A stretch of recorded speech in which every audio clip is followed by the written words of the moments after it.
A good extended rec. I got to give a shout out to my Valley View people.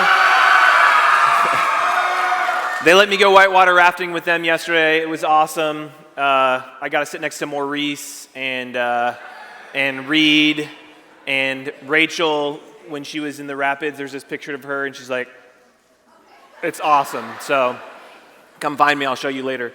Have you guys had a good week? Have you guys enjoyed worship every morning? Are you guys ready to go home?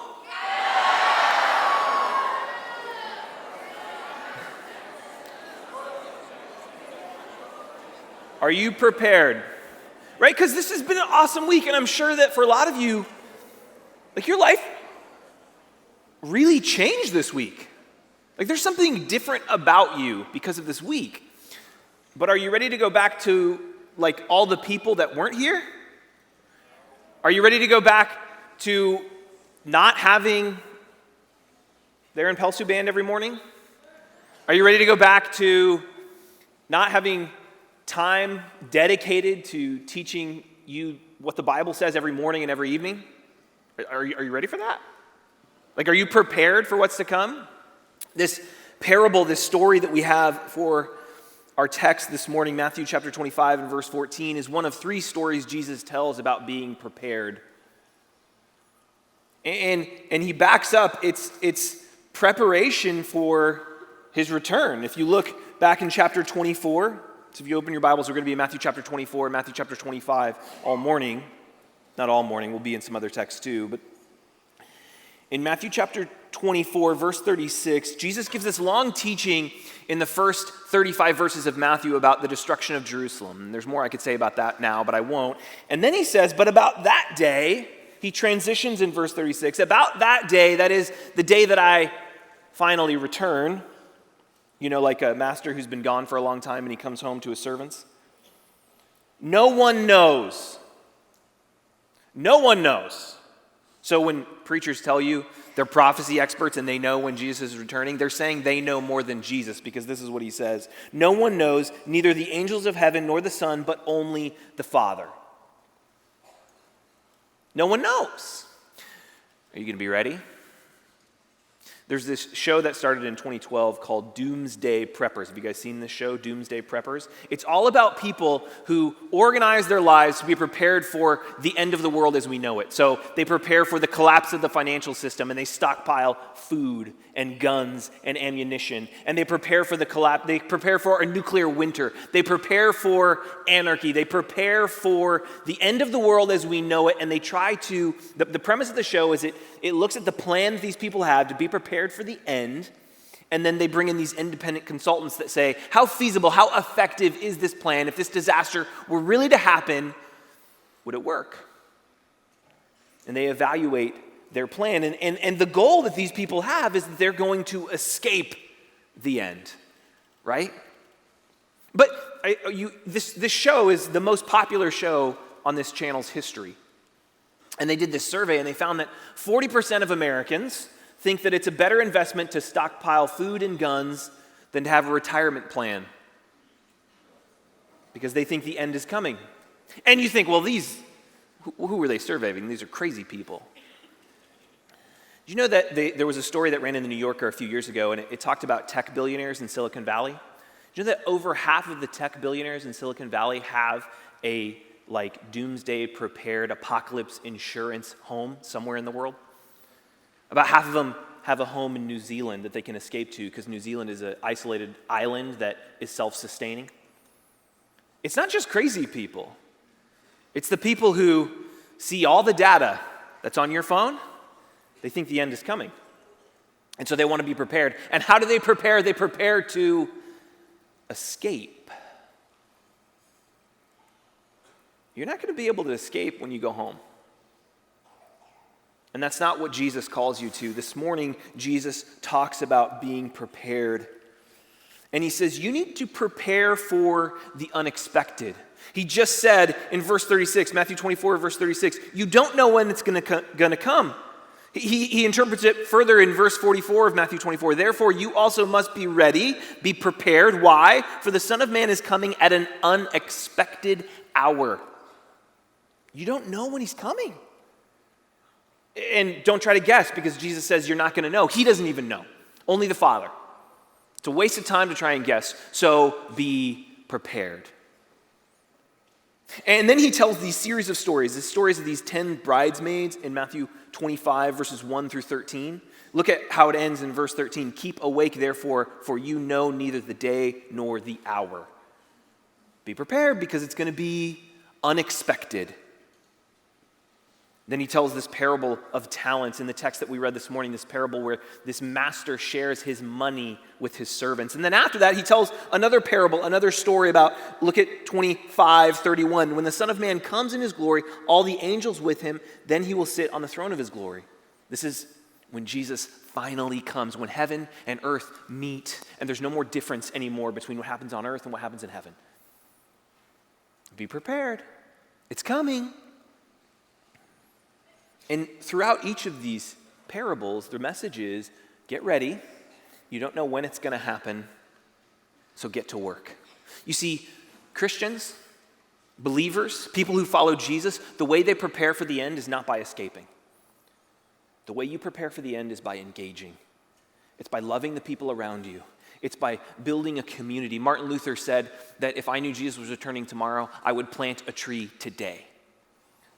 Students, your job is not to escape the world, it's to go into it. You're being sent. That's how you prepare. And here's the crazy thing. Look at what happens with these servants. Look what they get in verse 14. They were entrusted with his property or his money, or another way you could translate this, with his being, with all that he had. And each of them get entrusted with this amount. And it's not always the same amounts. The way that Jesus says it in John 14, he's about to go to the Father. This is his final discourse. This is John 14, verse 12. He says, truly, truly, I tell you, the one who believes in me will do the works that I do.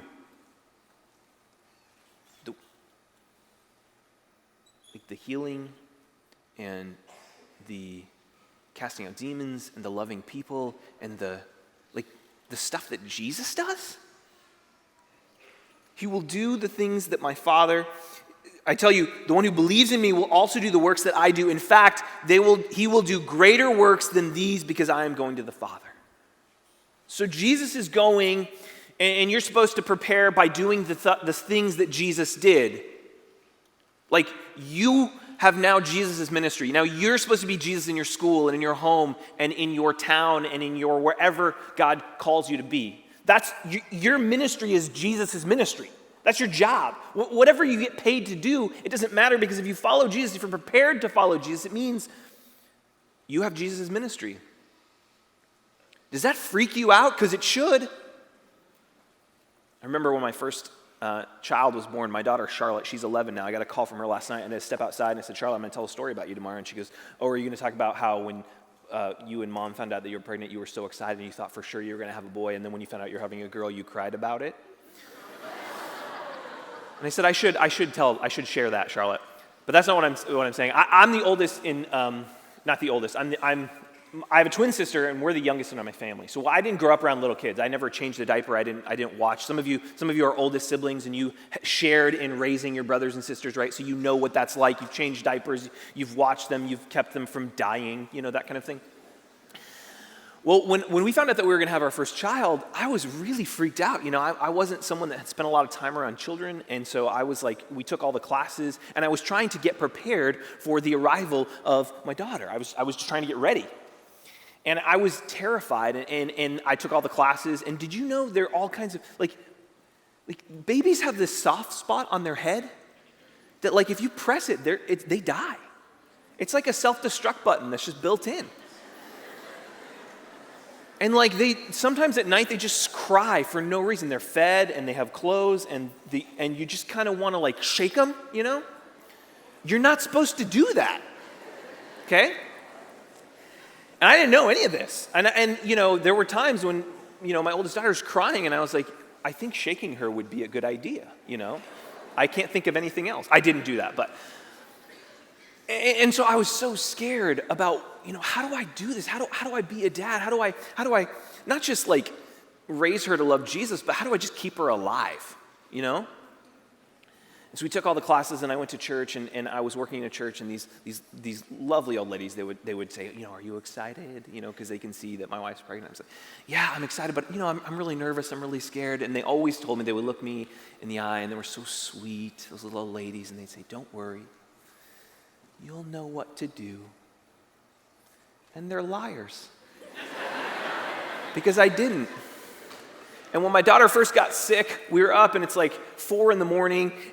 and I don't know what to do. And so my wife goes to the store to get some thermometers, and she buys like $100 worth of thermometers because she didn't know which one was the right one to take the temperature. And we had no idea what we were doing.